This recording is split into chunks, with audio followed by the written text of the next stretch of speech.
The morning Louisa Merritt found the empty grain sacks folded neatly on her porch steps.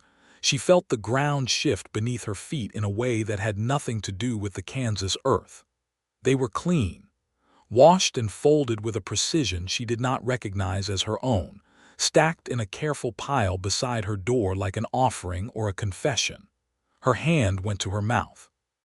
Her eyes traveled out across the field, her father's field, the field she had worked with bleeding hands and a breaking heart for 3 seasons now, and it was bare. Not ruined, not flattened, not scorched by the merciless August sun that had been killing everything for 30 miles in every direction. Harvested, every last stalk of wheat she had believed was dead, gone brown and brittle and worthless in the drought, had been cut down and taken. The earth was cropped close and clean, the stubble lying flat and golden in the early morning light, and she could not breathe, could not think, could not process the fact that someone had come onto her land in the dark hours before dawn and done what she had been telling herself was impossible. She pressed her palm flat against the porch post, and her knees threatened to give.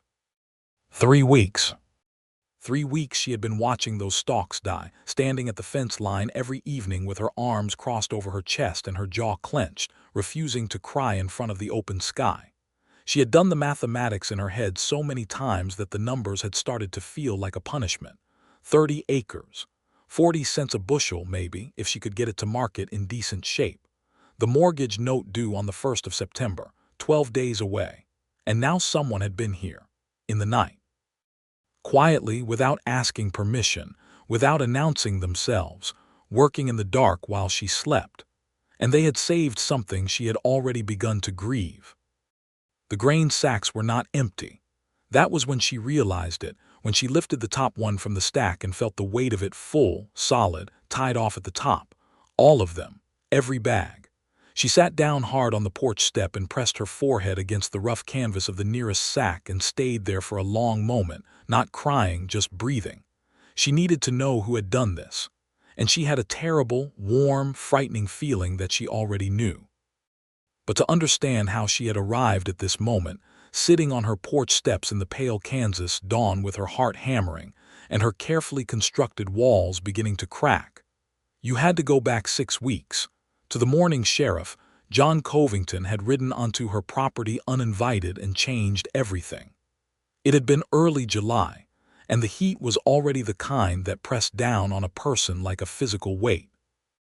Louisa had been at the well, hauling water up by hand because the pump had seized again, sweat darkening the back of her cotton dress, hair escaping from its braid in damp curls that she kept pushing irritably behind her ear. She did not hear him ride up. She did not notice him until his shadow fell across the dirt at her feet, and she startled badly enough to nearly drop the bucket. "Mrs. Merritt," he said, and he said it the way he said everything, low and measured, and with a kind of deliberate calm that Louisa had always found maddening, because it made her feel like a person who was being managed. She was not Mrs. Merritt anymore. She had not been Mrs. Merritt in any practical sense for 14 months, since Thomas Merritt had died of a fever so fast and so cruel that she had not even had time to send for a doctor before he was gone. But she had kept the name because it was on the deed and on the note and on every legal document attached to this farm, and changing it felt like a battle she did not have the energy to fight on top of everything else. "Sheriff," she said, setting the bucket down and straightening her spine. She was 5 feet 4 inches of sheer stubbornness, and she made certain that anyone looking at her could see it. "Is there something I can help you with?" John Covington dismounted.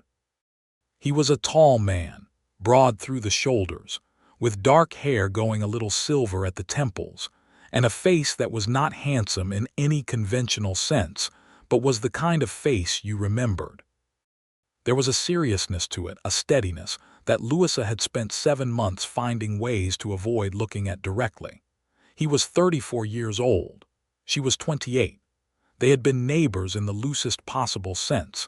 His family's land bordered hers to the north, since before she and Thomas had married, and in all that time she could count on both hands the number of real conversations they had shared. He removed his hat. That small, courteous gesture knocked something loose in her chest that she immediately worked to shore back up. "Heard the pump was giving you trouble," he said. "You heard correctly," she said. "I am managing it. I can see that."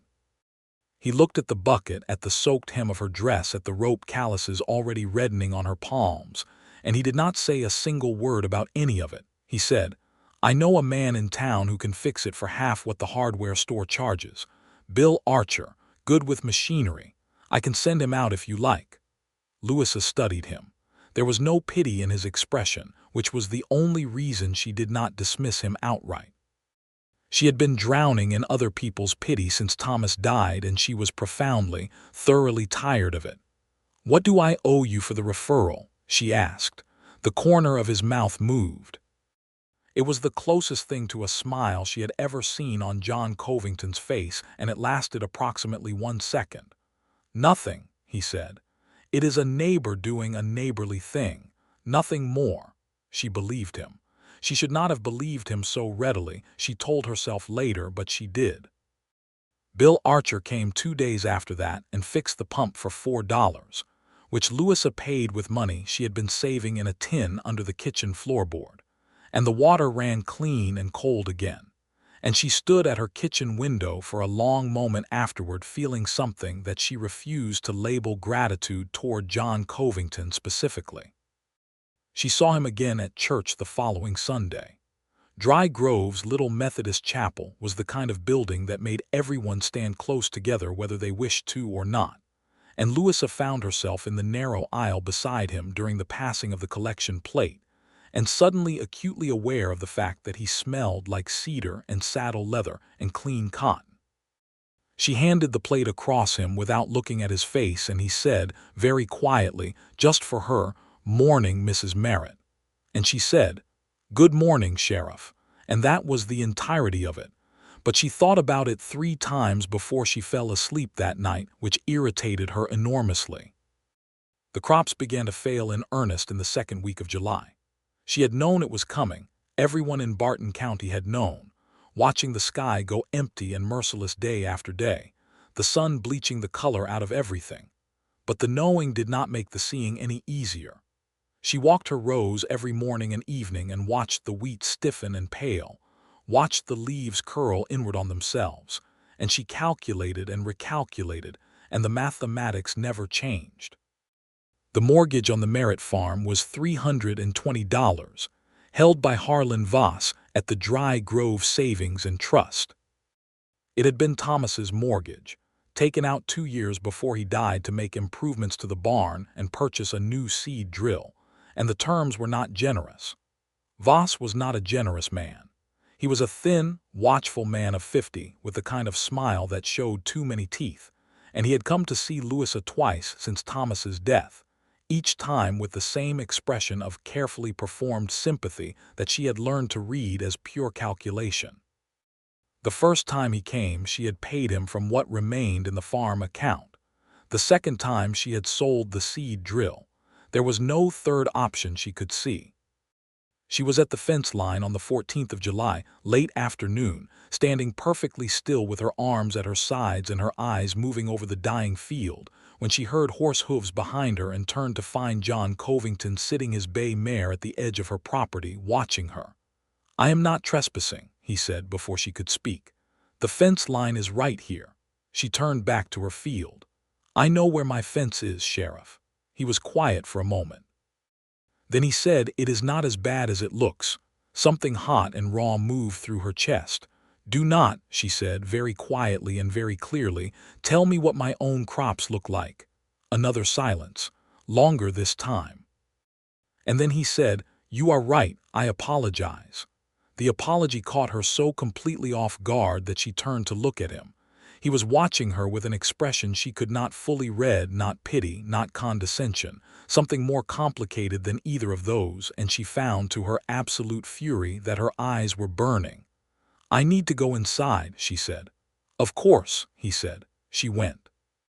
She did not cry until she was in her kitchen with the door closed, and it was brief and furious, and she hated every second of it.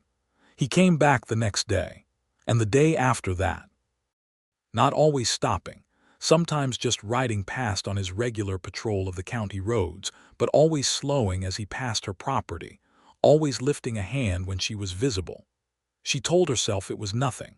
She told herself she was being watched in some official capacity, that the county sheriff had good reason to monitor a widow woman farming alone, that it was not personal.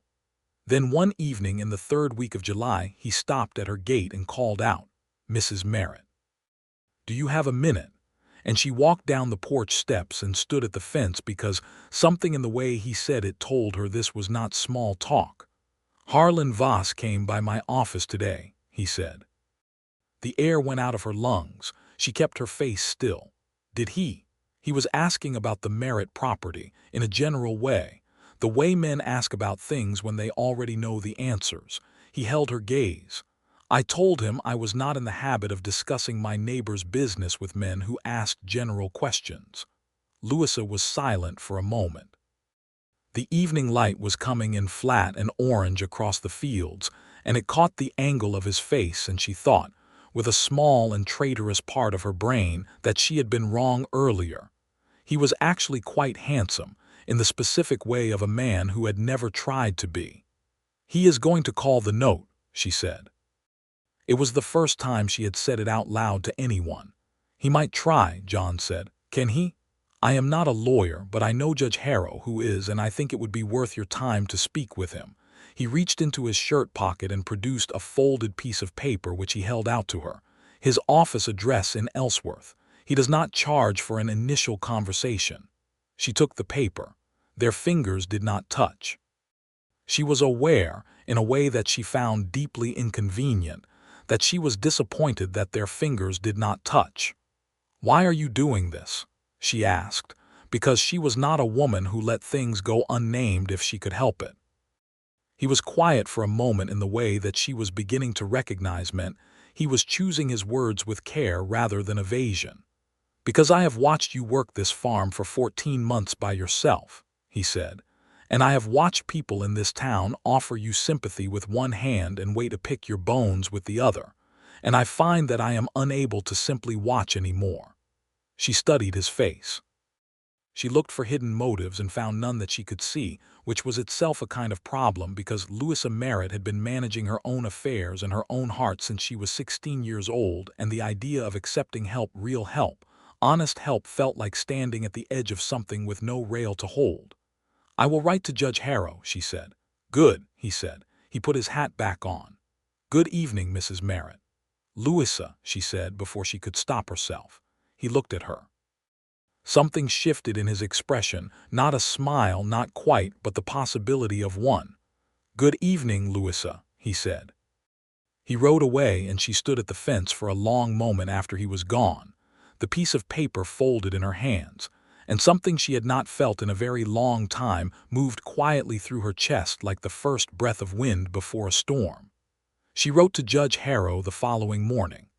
His reply came in 8 days fast, for postal delivery in central Kansas in 1876, and was both helpful and sobering. The mortgage terms did allow Voss to call the note early in the event of what he termed material damage to the security, and while he could not be certain how a court would interpret this in the case of a natural drought, litigation was expensive and slow, and her stronger position was to have the money in hand, which she did not have. She was sitting at her kitchen table with the letter in front of her when she heard boots on her porch and then a knock.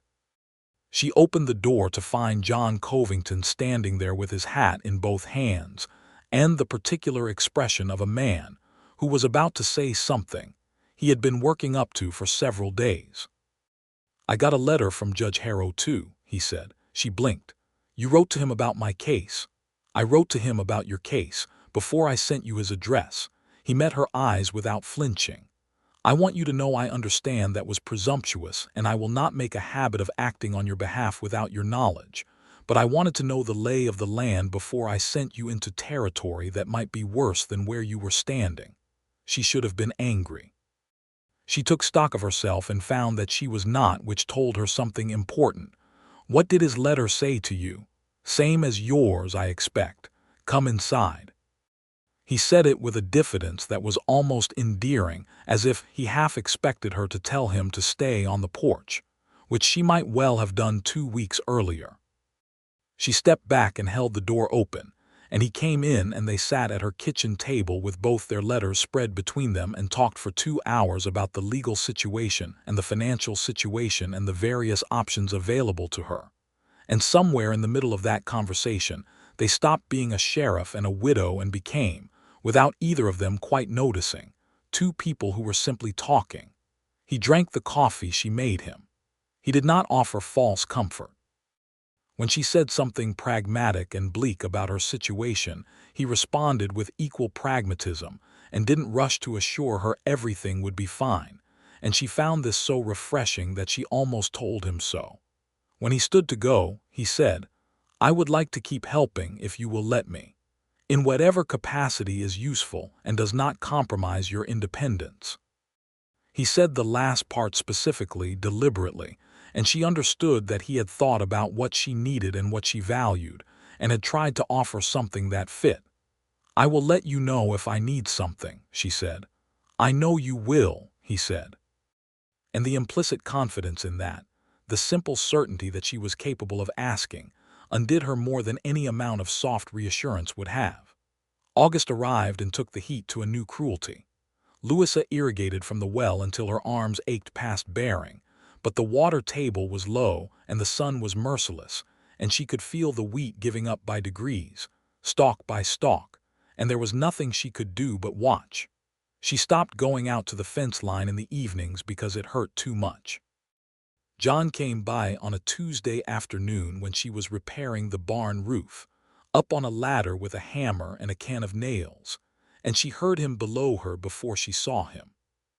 "Do you need a hand up there?" "I am fine," she said without looking down. "I can hold the ladder steady." "The ladder is perfectly steady."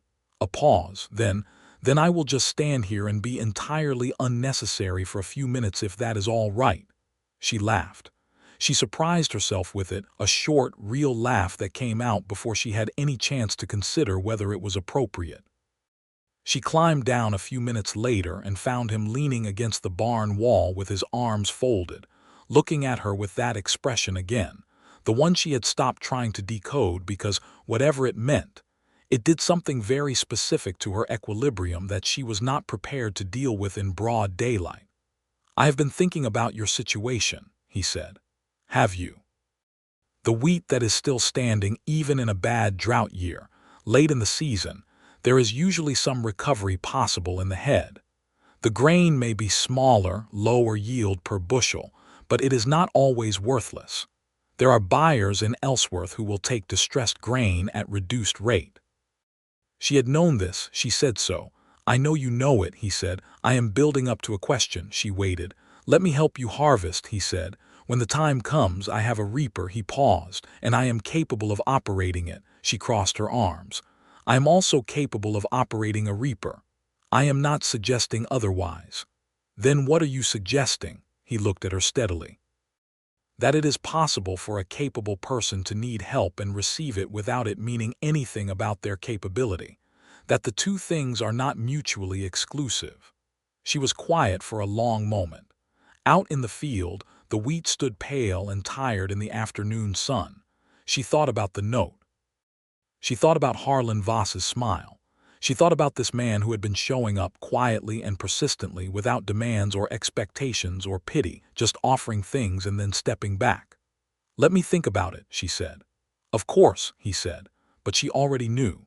She already knew that she was going to say yes, and she already knew with a certainty that both frightened and exhilarated her, that her reasons for saying yes were not entirely agricultural.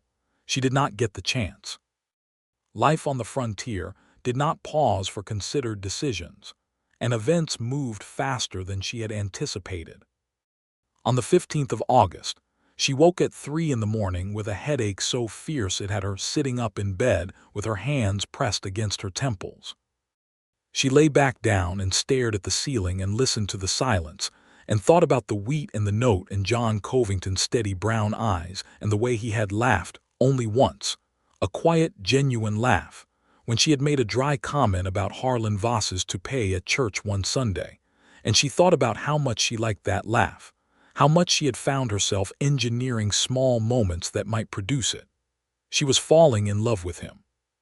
She lay there in the dark of her bedroom and acknowledged it to herself plainly, without flinching, the way she tried to acknowledge all difficult truths. She was falling in love with John Covington, and it was inconvenient and frightening and quite possibly the most real thing she had felt since before Thomas got sick, and she had no idea what to do about it.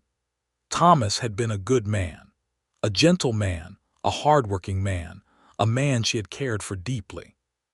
But she had been very young when they married, and the marriage had been comfortable rather than passionate, and she had spent 14 months telling herself that what she missed was Thomas specifically, rather than the idea of being known by someone. She lay in the dark and admitted to herself that she had not been entirely honest. She fell asleep before dawn and did not wake until the sun was already hot on the bedroom curtains, and when she went outside, she found that a light wind in the night had knocked over the section of fence she had been meaning to repair for a week, and the morning passed in physical labor that left no room for feeling things. John did not come by that day. Or the next. She found herself listening for horse hooves in a way that she told herself was irritating and then admitted was a lot closer to longing. He came on the third day, which was a Saturday, riding up to her porch in the late morning with a parcel in his saddlebag and an expression she couldn't quite read. He produced the parcel. It was wrapped in brown paper and tied with string, and set it on the porch rail without ceremony. "What is that?" she said. "Seeds," he said. "Winter rye. I ordered extra this spring and didn't use them." He met her eyes.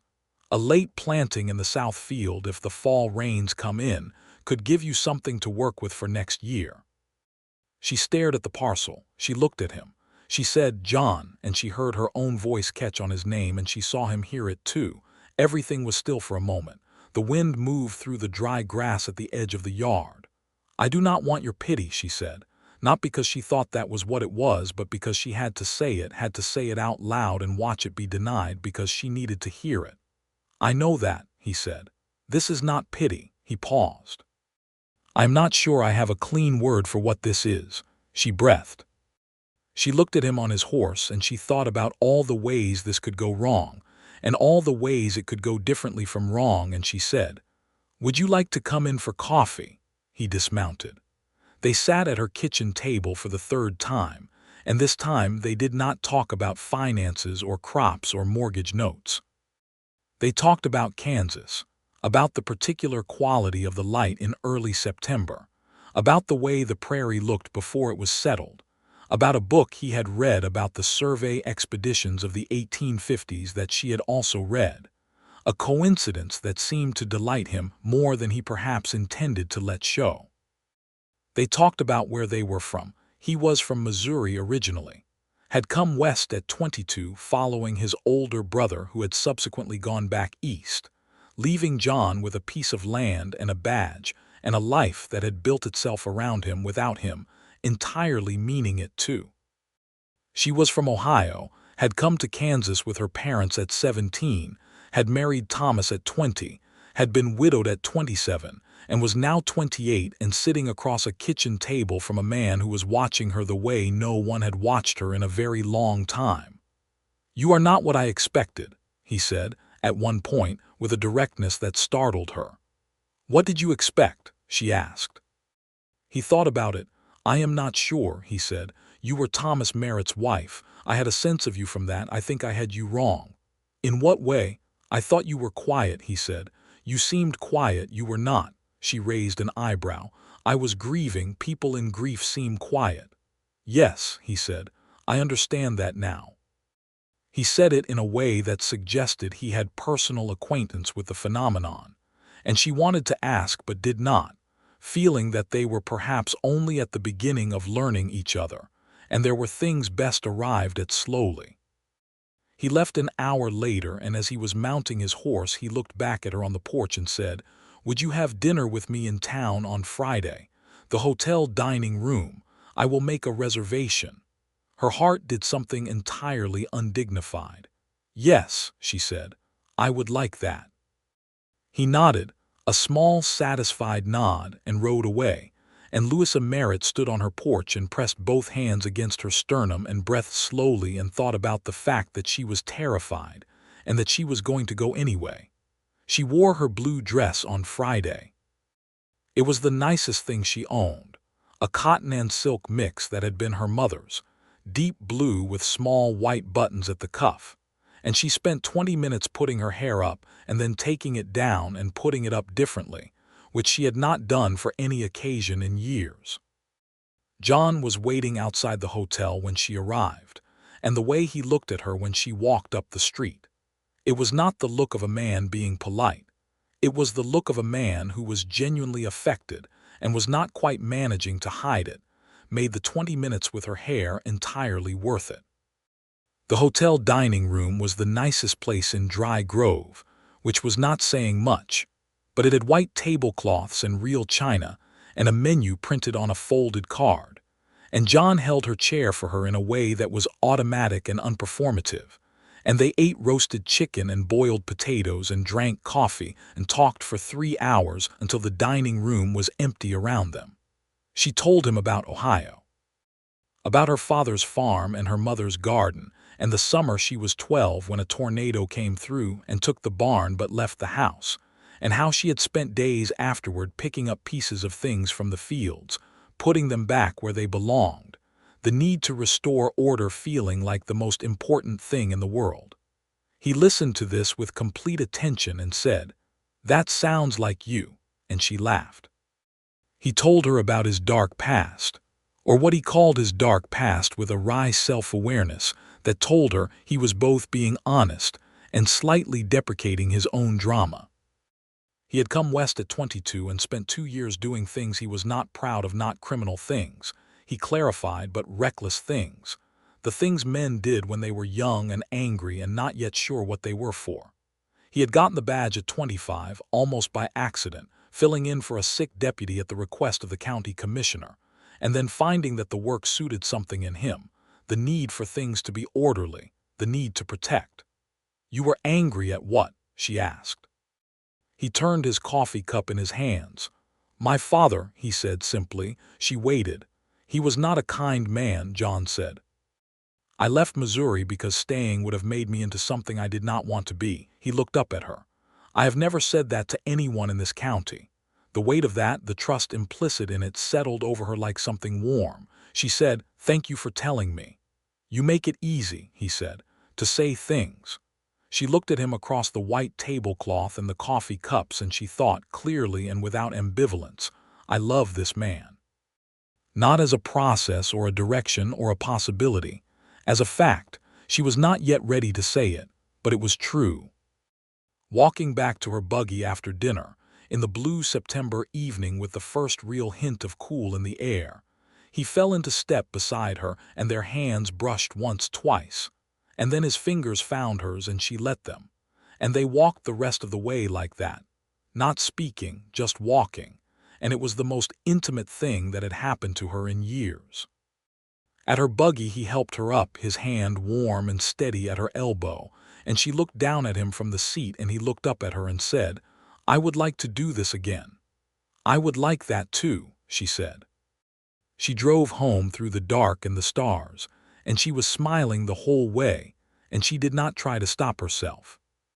The next 3 weeks were the happiest she had been since before Thomas took sick, and also the most frightening, because the crops were still dying, and the note was still coming, and Harlan Voss's intentions were still unresolved, and the contrast between the private happiness she was feeling and the public disaster she was approaching made everything feel like it was existing at 2 different altitudes at once. John came by 3 times that week and the following week and the week after that, and they fell into a rhythm of evenings on her porch or his, and conversations that ranged over everything and assumed nothing, and a courtship that was being conducted with a kind of careful, mutual deliberateness that she found deeply satisfying, as though they were both too serious to waste time and too careful to rush. He kissed her for the first time on a Tuesday evening at the end of August, standing on her porch after a supper she had cooked for both of them, a simple meal, roasted chicken and bread, nothing elaborate, and she had been washing her hands at the well, and he had been leaning against the porch post watching the sunset. And when she came back up the steps, he turned toward her, and it was not rushed or surprised. It was the most deliberate kiss she had ever received, slow and certain, his hands gentle at her face. And she kissed him back with everything she had not been able to say in words. And when they separated, she was breathing hard and his eyes were dark, and he said, very quietly, "I have been wanting to do that since April." "April," she said. "The Sunday at church when you wore the blue dress. The Sunday Mrs. Patterson gave the reading and mispronounced Ecclesiastes 3 different ways." She laughed. He laughed. They stood on the porch in the last light of August and laughed together, and she thought, this is it. This is the thing. Not the romance novel version of love, not the secret and the forbidden and the dramatic sacrifice, but this specific man on this specific porch on this specific evening, laughing. She told him about the note 2 days later. All of it, everything she had not said in their earlier conversations, the real numbers, the real timeline. He listened without interrupting, and when she was done he said, "I have been thinking about this." "I know you have," she said.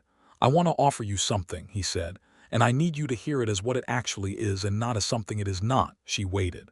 "I have money saved," he said. 8 years of a sheriff's salary, not lavishly spent. I can pay the note in full, as a loan, terms of your choosing, no interest, timeline of your choosing." He paused. "This is not charity. It is a loan from one person to another person, and it means nothing except what we agree it means." She felt the ground shift again, as it had been shifting with increasing frequency since she first handed him a cup of coffee at this table. She was quiet for a long time. "Why?" she said. He looked at her directly. "I think you know why," he said. She did know. She said, "I cannot let you spend your savings on my mortgage, John. It is my money," he said, "to spend as I choose. That is not the point." "Then what is the point?" She pressed her lips together. "The point is that I cannot be beholden to you, that I cannot have what is between us, whatever this is, complicated by a financial obligation. That I need to be someone you choose because of who I am, not someone you have a reason to stay connected to."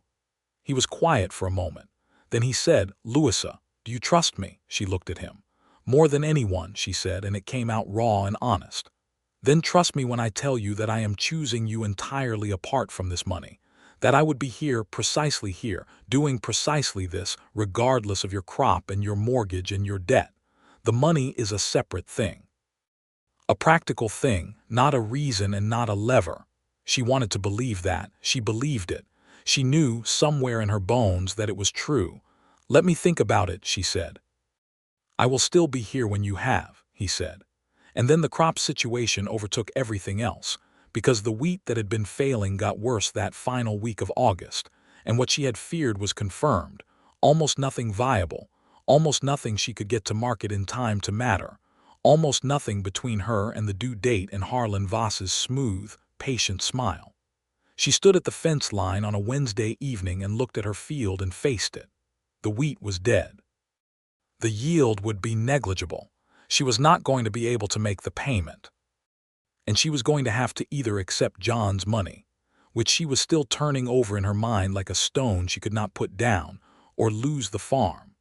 She went inside and made a simple supper and sat at the table in the dark with her hands folded in front of her and thought about her father and what he had built and what she had tried to keep alive. And she let herself feel the loss of it, the grief of it, the sheer exhaustion of it, without trying to manage it or reason her way through it. She went to bed early. She did not sleep for a long time. And then it was the morning of the empty grain sacks, the morning of the harvested field, the morning she sat on the porch steps with her forehead pressed against heavy canvas and her heart hammering. She sat there for a long time. The sun climbed and the light changed from pale rose to gold to the flat white of full morning, and she sat there and thought about John Covington, because it had to be him. She knew it with a certainty that had nothing to do with evidence. Although there would be evidence, she was sure of it, in the form of his reaper's tracks in her stubble, in the weight of the grain in these bags. It had to be him. He had known the situation. He had a reaper. He had said he wanted to help. and he had done it in the dark before she woke, so that she would not see the process but only the result. So she would not have to watch her own failure be managed. So she would not have to stand in her own dying field and feel the weight of rescue falling over her. He had thought about what she needed, not just the practical need, but the emotional one, the fierce and difficult pride of a woman who had been managing everything alone for 14 months, and he had arranged the help to arrive in a form she could receive. She pressed her face harder against the canvas and breathed. She pulled herself together, because she was not a woman who stayed sitting on porch steps when there were things to be done, and she went inside and washed her face and changed into a clean dress and hitched her mare to the buggy and drove to town. John's office was on Main Street, a brick building with a wood plank facade, the star on the door freshly painted. She went in without knocking because she was feeling too much to observe the usual protocols, and he was sitting at his desk with a cup of coffee and some papers, and he looked up when she came in, and she saw in his expression, just for a fraction of a second before he composed it, something that was half resignation and half relief. He had been waiting for this. "You harvested my crops," she said. She stood in the middle of his office with her hands at her sides and said it plainly. "Yes," he said. He did not hedge it, did not soften it. "In the middle of the night. In the early hours of this morning, yes. I started around 1 o'clock. I finished before 4. He set his coffee down.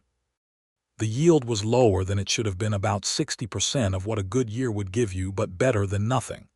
I have already spoken with Abel Turner at the grain exchange. He will take it at the drought rate, 35 cents a bushel. I have the figures here." He reached for a paper on his desk and held it out to her. She did not take it. She was looking at his face. "Why did you not ask me?" she said. "Because if I had asked you," he said carefully, "you would have said no." She could not argue with this. "You were right," she admitted, "and you would have been holding on to your rights with both hands while watching something preventable happen," he said. "That seemed like a poor trade." She pressed her lips together. "You acted without my consent." "Yes," he said, "I did. And if you are angry about that, I understand it completely and I am sorry for it. But I am not sorry I did it." He held her gaze. "Louisa, the money from this yield combined with what you already have put by will cover a significant portion of the note.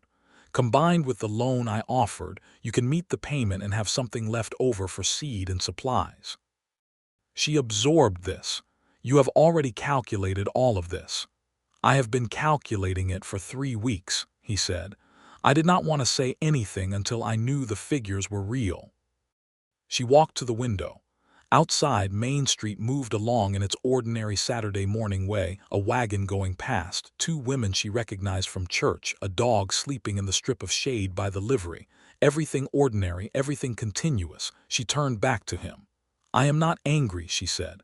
"I tried to be angry on the way here, but I could not manage it. What I am is, I do not have the right word for it."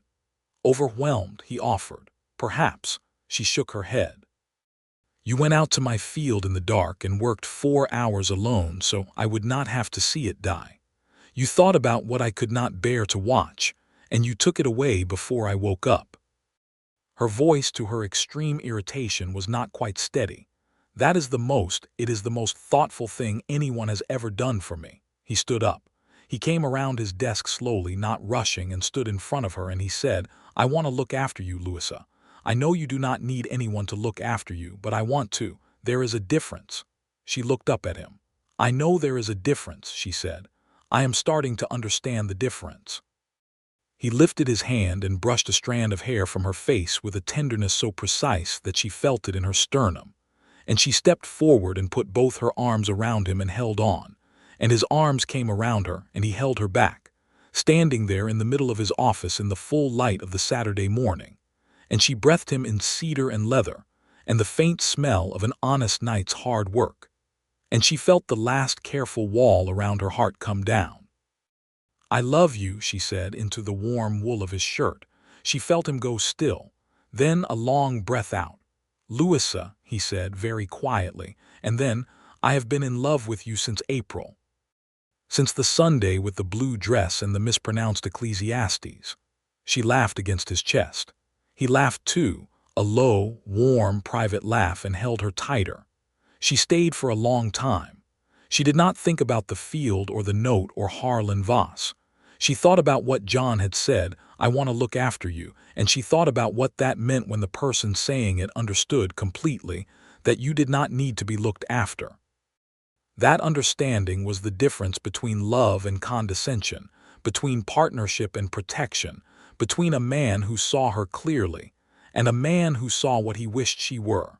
She accepted the loan. She went to the bank with John on Monday and paid Harlan Voss in full, and watched his smile fade by increments as the figures were confirmed. And there was nothing he could do except accept the payment, and smile his too many teeth smile, and tell her what a pleasure it had been to do business with the Merritt estate. And she walked out of the bank into the September sun and stopped on the boardwalk and took a very long breath.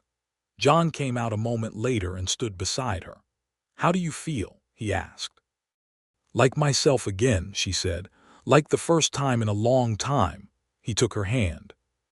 It was a small gesture and a completely natural one, and they stood on the boardwalk outside the Dry Grove Savings and Trust, and he held her hand, and it was the most sovereign moment she could remember.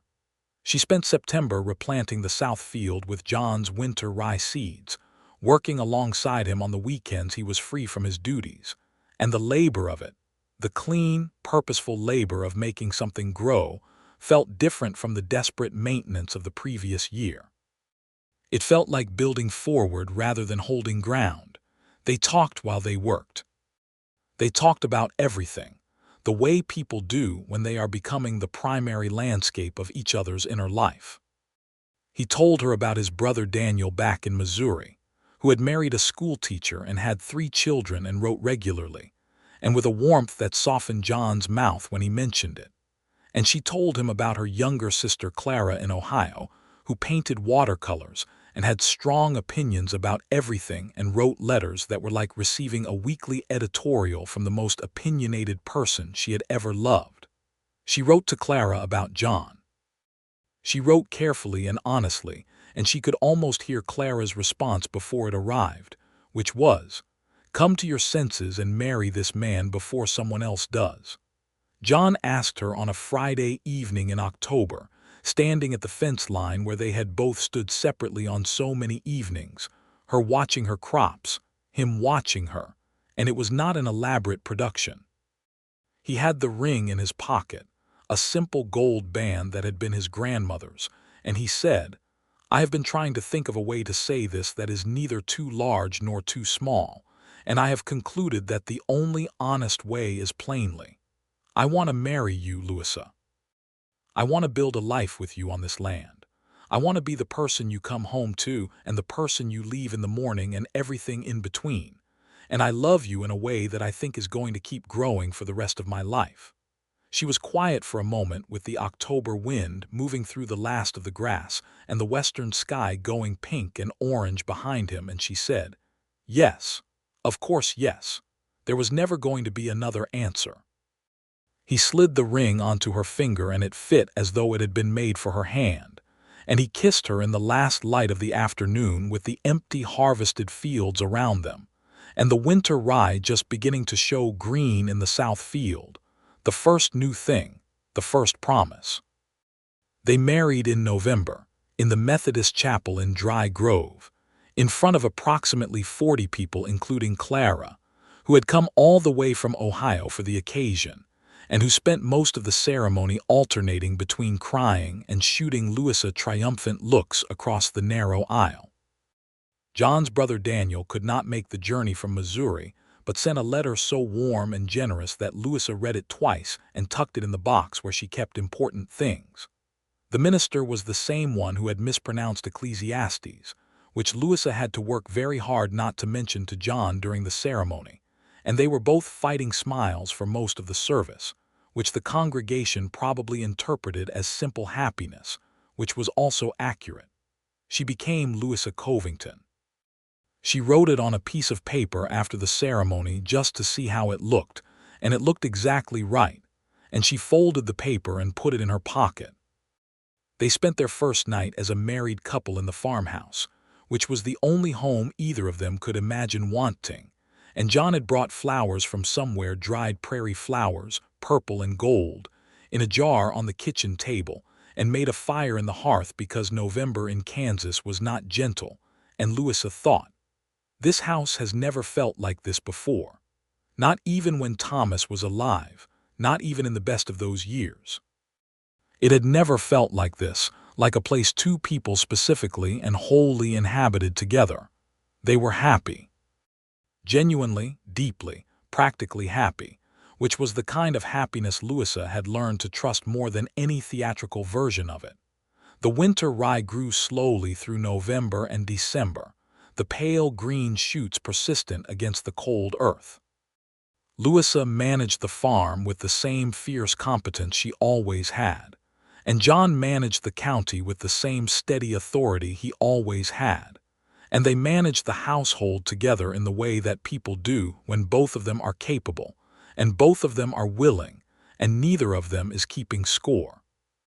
John proved himself, in the intimacy of shared daily life, to be almost exactly what she had seen from the outside: steady, intelligent, quiet in the specific way of a man who was paying attention, with occasional flashes of dry humor that still made her laugh in a way that felt like being surprised every time. He was a good cook, which astonished her, and he had learned it by necessity in the years he had lived alone, and he was entirely unapologetic about being better at it than her, which she found charming. She proved herself to him. She could see this, could see the ongoing process of his understanding deepening, to be someone with stronger opinions and more complicated feelings than she usually showed in public, which was something she had spent most of her life carefully managing, and which she found with him she could simply be. He did not find her difficult. He found her interesting, which was, as she had always suspected, a more satisfying thing to be. The winter passed. January brought a genuine blizzard that kept them inside for 4 days, which they spent reading aloud to each other from the small shelf of books she kept in the parlor, playing cards and talking, and Louisa thought, "This is what a blizzard is for. This is what all that terrible winter landscape is in service of, this small, warm, specific thing." In February she realized she was expecting. She sat with the knowledge for a week, turning it over, examining her feelings about it, which were primarily a layered mixture of joy and terror. She told John on a Sunday morning, sitting at the kitchen table with coffee and the particular clear light of a February morning coming through the window, and she said it simply, watching his face. The expression that moved across it was one she had never seen before on anyone, a cracking open kind of joy, unguarded and immediate, and he crossed the table to her so fast he nearly knocked over the coffee cups, and he held her face in both hands and kissed her forehead and her temple, and then sat back and looked at her with that open face and said, "Are you all right? Are you feeling all right?" "I am perfectly well," she said. "I am quite healthy." "Good," he said. "Good." He sat back down and picked up his coffee cup and put it down again. "We will need to the bedroom. I was thinking of adding—" He stopped, took a breath. "I am going to be an absolutely ridiculous person about this for a few minutes. I apologize in advance." She smiled. "I know," she said. "I do not mind." Their son was born in September, a full year after the harvest that had begun everything.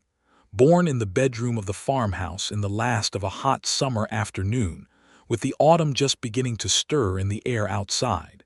Delivered by Dr. Henderson from town, who arrived with 30 minutes to spare and managed the whole affair with calm professionalism.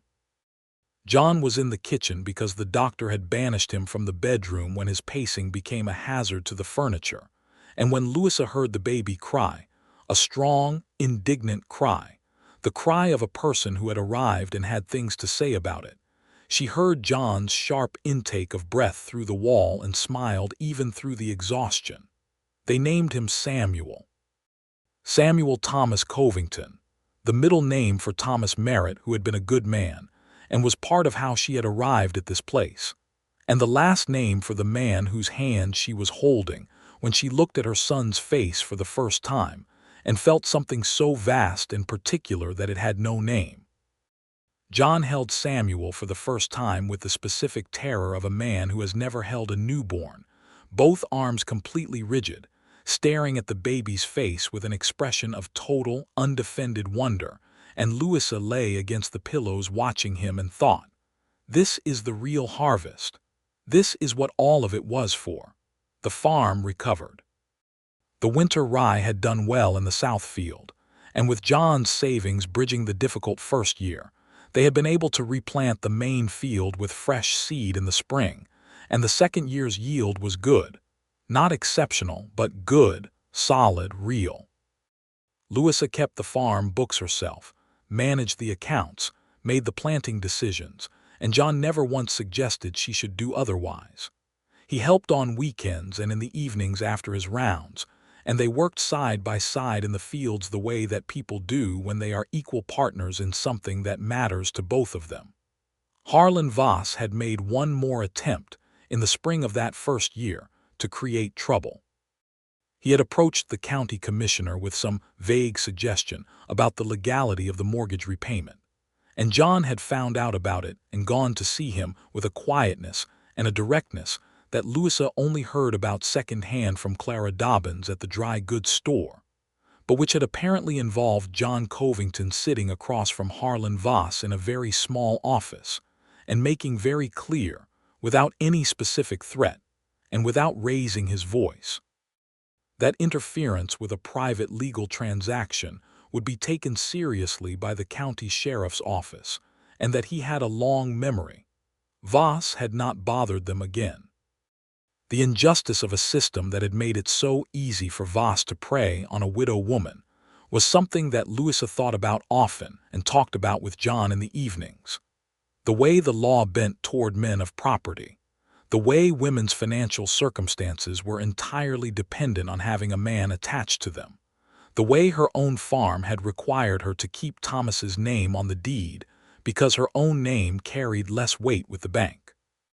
John listened to this with the attentiveness of someone who was genuinely revising his understanding of structures he had previously moved through without examining them, and it made her love him more, the willingness to be changed by what she said, to hear it as information rather than complaint. "When Samuel is grown," she said one evening, sitting on the porch with the baby asleep inside, "I hope the world will be different. I hope women will be able to hold their own property and their own accounts without needing a man's name beside theirs." "I think it will be," John said. "It is already different than it was 20 years ago." He paused. "It is not different enough." "No," she said. "It is not." They sat on the porch in the October evening, and the stars were coming out one by one over the Kansas plain, and Samuel made a small sound from inside, a contented sound, a settling sound, and both of them turned their heads toward it with the automatic attentiveness of new parents, and then looked at each other and smiled. The second year of their marriage was, if anything, richer than the first, because the newness had not worn off in Louisa's experience. When love was the right kind, the newness did not wear off. It deepened and changed into something that felt more like weather, like climate, like a fundamental condition of existence rather than an event. She woke up next to John every morning and felt the specific satisfaction of exactly where she was, which was a thing she had not known before to expect from a marriage. They had arguments. They were both strong-willed, direct people with opinions, and occasionally those opinions were in genuine conflict, and they learned over the course of that second year how to fight fairly, which meant saying what the actual issue was instead of a smaller issue that represented it, and listening to the answer, and arriving at something that was an honest resolution rather than a truce. Louisa had not known that fighting fairly was a learnable skill and a mark of love. She knew it now. Samuel grew in the way that babies do, with an alarming speed that made Louisa understand for the first time what her mother had meant when she said that the years went too fast. He had John's dark hair and her green eyes and a disposition that was cheerful and determined in equal measure, and he was walking with unsteady confidence by his first birthday, which John marked by carrying him out to the edge of the winter rye field and crouching down beside him in the cold November morning and pointing at the green shoots and saying, "This is where we start. This is what we build from." And Louisa stood watching them from the porch and felt the particular, profound happiness of a moment being exactly what it ought to be. In the spring of the year Samuel turned 2, the farm had its best yield yet. The main field came in strong, the weather cooperating in a way that Kansas weather did occasionally and unpredictably, and they paid off the last of the loan, which had never been anything other than what John said it was, a practical agreement between two people who trusted each other, and they made the final payment at the kitchen table and then sat for a moment with the paid-in-full receipt between them, and John said, "Well." And Louisa said, "Well," and they both laughed. "What do we do now?" he said. "We keep going," she said. "We build something." "What would you like to build?" he asked. She thought about this seriously because he was asking seriously. "The north barn needs replacing," she said, "and I would like to add a second well on the south field so we are not hauling water as far during irrigation season. And I would like to put in an orchard along the east fence. There is enough water there for apple trees and a few pear trees if we manage it right." She paused. "And I would like a bigger kitchen. The one we have is too small for a family." He was smiling. "I can build you a bigger kitchen," he said. "I know you can," she said. He did. Over the course of that summer, on evenings and weekends, he built out the kitchen addition himself, with help on the heavy framing from his deputy Tom Haynes, who owed John 3 favors and was a competent carpenter besides. Louisa worked alongside them when she could and handed tools and made coffee and held boards while they were nailed, and she was not pretending to help. She was genuinely helping, and everyone knew it, and it was the most satisfying kind of assistance to give. The kitchen addition was finished in August, just before the harvest, and it was double the size of the original kitchen with a good-sized window looking out over the east field and a long wooden table that could seat 8 people comfortably. And on the first morning they used it. Louisa made breakfast eggs from their own chickens, bread she had baked the evening before, coffee so strong it could stand up in the cup, and they sat at the long table. She and John and Samuel between them in the high chair that John had made from scraps of wood left over from the addition, and the light came through the new window across the table, and Samuel banged a spoon against the tray of his high chair. And John looked at Louisa across the breakfast things and said simply, "I am very happy." "So am I," she said. They meant the same thing by it, she was certain of that. Not the happiness of everything being perfect, but the happiness of everything being real, of the particular rightness of a life built by two people who were suited to each other and who had chosen each other with their eyes open. That fall Louisa found she was expecting again. Samuel had just turned 2, which was not the timing she had planned but which felt, nevertheless, right. She told John in the kitchen, their new big kitchen, over coffee on a Sunday morning, and his reaction was almost exactly what it had been the first time, the cracking open joy, the immediate practical concern for her well-being, the subsequent few minutes of being an entirely ridiculous person about it, which she had now learned to simply let happen and enjoy. "You are wonderful," she told him, while he was mid-ridiculous, and he stopped and looked at her, and she could see, beneath the joy and the mild ridiculousness, a depth of feeling that she recognized because she felt it too, that particular gratitude of being known and loved in the same motion, of being seen clearly and wanted precisely. "You are more wonderful," he said, which was not the most articulate thing he had ever said, and they both knew it, and they laughed again. And Samuel banged his spoon against the table in sympathy or celebration or simply because he was 2 years old and had a spoon. Their second child was a daughter, born the following June on a warm morning when the prairie was green and full of itself, and they named her Margaret Ruth Covington, and she arrived with a full head of dark hair and an expression of immediate and absolute opinions about her circumstances, which delighted Louisa entirely. John held Margaret the same way he had held Samuel, both arms rigid, face open with wonder, and he looked at Louisa and said, "Hello." Not to the baby but to her, hello to her specifically, and she understood what he meant, which was, here we are. Look where we are. "Hello," she said back, meaning the same thing. Dry grove grew over the years that followed.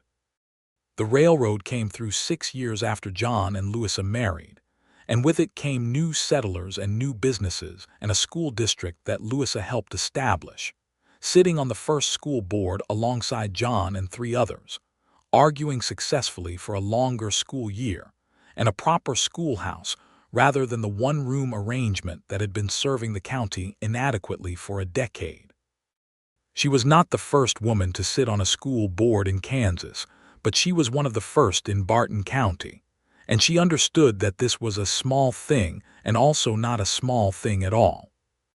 John served as sheriff of Barton County for 19 years in total, a tenure of such steady competence and fair dealing that he became one of those figures a community does not realize it is dependent on until much later. He was not a dramatic lawman, not the kind of sheriff whose name became legend in the dime novels that were already fictionalizing the West for Eastern readers. He was the kind of sheriff who did the actual work, who knew every family in the county by name, who mediated disputes before they became violence, who treated people, all people, with the same considered respect regardless of what they owned or who they were. He deputized the first black man to serve in that official capacity in Barton County in 1882, a man named Isaiah Franklin, who had come west from Tennessee with his wife and 2 children, and who turned out to be one of the finest lawmen John had ever worked with. And there was considerable resistance from certain quarters of the town about this decision, and John's response to that resistance was brief and unequivocal. Isaiah Franklin was the best qualified candidate, and the law applied to everyone equally, and that was the end of the conversation. Louisa had sat across the dinner table from him the evening after that meeting and told him she was proud of him, and he had looked momentarily embarrassed and then said, "It was the right thing. That is not a complicated calculation." "It is the right thing that many people would not have done," she said. "Then many people need to recalibrate their calculation," he said, and she thought, "This is the man I married. This is exactly the man I married." Samuel grew into a serious, curious boy with a passion for mathematics that eventually took him east to study at a university in Ohio, which was a thing that Louisa had insisted on beginning to save for when he was 4 years old, and which John had agreed to without hesitation.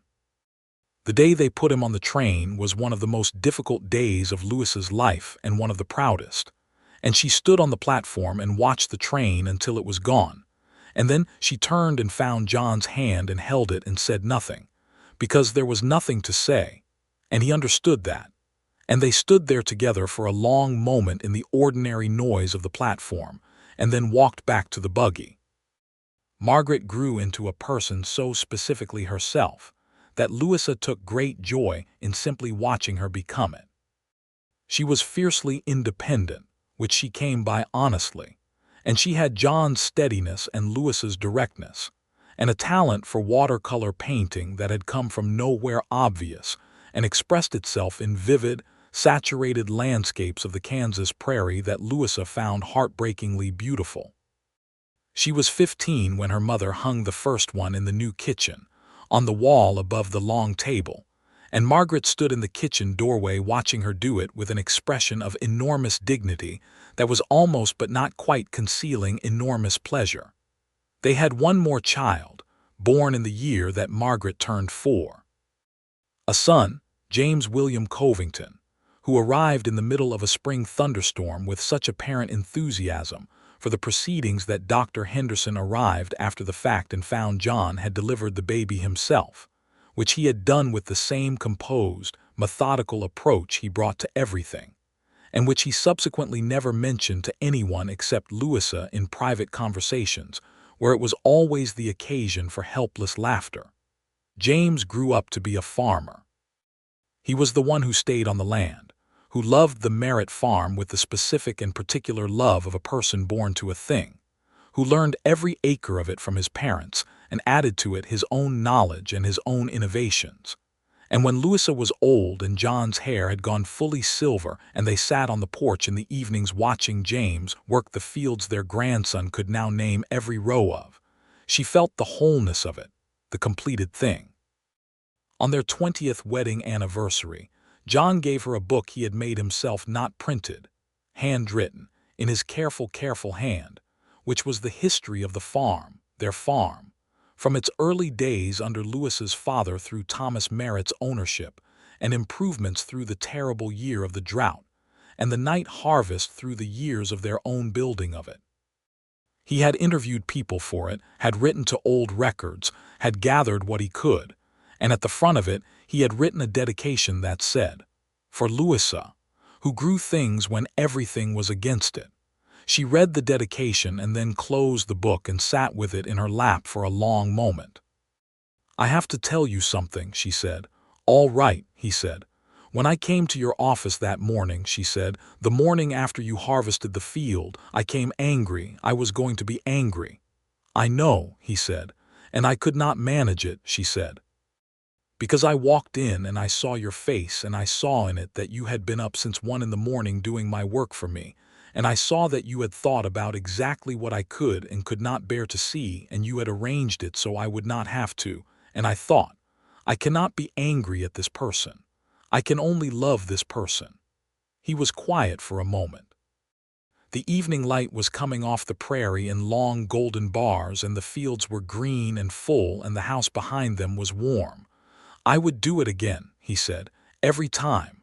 "I know you would," she said, "and I would let you." "Good," he said. He reached over and took her hand on the porch arm and held it, and they stayed as the light went and the stars came out, a thing they had done 1,000 times in 20 years, and which was different every time because they were different, because they were always in the process of becoming more themselves, more each other's. The farm stood long after them. James farmed it, and his wife Sarah helped him build it into something larger and more prosperous than anything Louisa had attempted with her 30 acres. Samuel came back from Ohio with a wife and 2 children and visited every summer and stood at the fence line on his first visit back after a long absence and looked at the fields and said, "It is exactly the same." And Louisa, standing beside him, said, "It is completely different. That is what staying looks like." What had begun in the dark of a desperate August morning, a man alone with a reaper in a dying field, doing quietly and without permission the thing that needed to be done for a woman he loved, had grown into this. A family, a farm, a life that had not been surrendered to drought or debt or the patient predation of men who counted on other people's losses. Louisa had not lost everything that August. She had not known it yet that morning on the porch steps, pressing her forehead against the grain sacks, but she had not lost. She had been on the edge of it, close enough to see the bottom of it, and someone had come in the night and pulled her back from the edge without once suggesting that she could not have caught herself. That was the difference. That was the specific and essential thing. Not rescue, not the dramatic arrival of a man to save a helpless woman, but partnership, the particular and rare kind that required seeing another person exactly as they were and loving them precisely, choosing the help that matched the need. On the last evening they spent on the porch together in their old age, the farm turning gold and rust in the fall light around them, John said, "I have been thinking." "What about?" She said, "About that night," he said, "with the reaper. I have never been entirely certain I did the right thing." She turned to look at him, this man she had loved for so many years that he was written into the landscape of her own face, whose presence was as fundamental to her as the house behind them or the fields in front of them. "You did," she said. "You were right about all of it. You might have handled it yourself," he said. "You were capable of it." "I know that," she said, "and so did you." "That is why it was the right thing." She paused. "You saw what I could not bear to see, and you took it from me before I had to. You did not take over, you came in from the side in the dark, and you handled the one unbearable thing and left me everything else." She held his gaze. That is what I have always loved about you, that you knew the difference." He was quiet for a moment. Then he said, "You did not make it easy for me." "I know," she said. "I was not trying to make it easy." "I did not want it easy," he said. "I wanted it real." The stars were coming out over Kansas. The same stars that had been there the night he worked her field.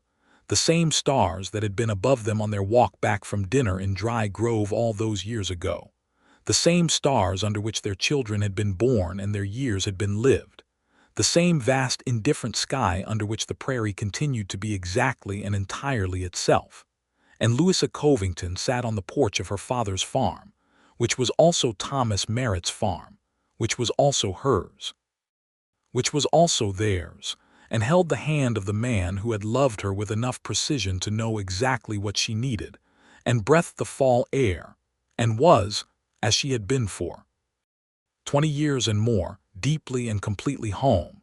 The wheat field in the south pasture had gone to its autumn color, amber and deep gold, the way it did every year when the season turned, and it moved in the late wind like something alive and patient, like something that had survived everything that had been asked of it and was still there, still growing, still itself, as it had always been, as it would continue to be. This was the harvest that mattered. Not the one taken in the dark to save a mortgage, though that too had mattered, had been the precise and necessary act that began everything. But this one, the slow harvest of years, of a life built between two people who had seen each other clearly and chosen each other anyway, who had argued and laughed and worked and mourned and celebrated, and stood together on this porch night after night watching the light change over the land they had made their own. Samuel called it legacy. In the long letter he wrote after he had children of his own, and was beginning to understand what his parents had built. Margaret painted it, the farm and the fields and the light over the prairie in every season, and her paintings were in houses across Barton County and eventually further, carried by people who had seen something in them, something true about this place and what could be grown here.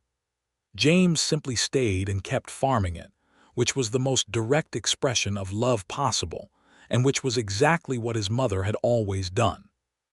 And Louisa Merritt, who had become Louisa Covington, who had stood at this fence line with nothing and no one and held on, who had accepted help when it was offered in the right way, who had fallen in love when she had not planned to and married when she had not expected to, and built what she had not known, she was capable of. Louisa Covington sat in her chair on the autumn porch and watched the last light go off the fields and felt, in all her bones, the clean and complete satisfaction of a life fully lived.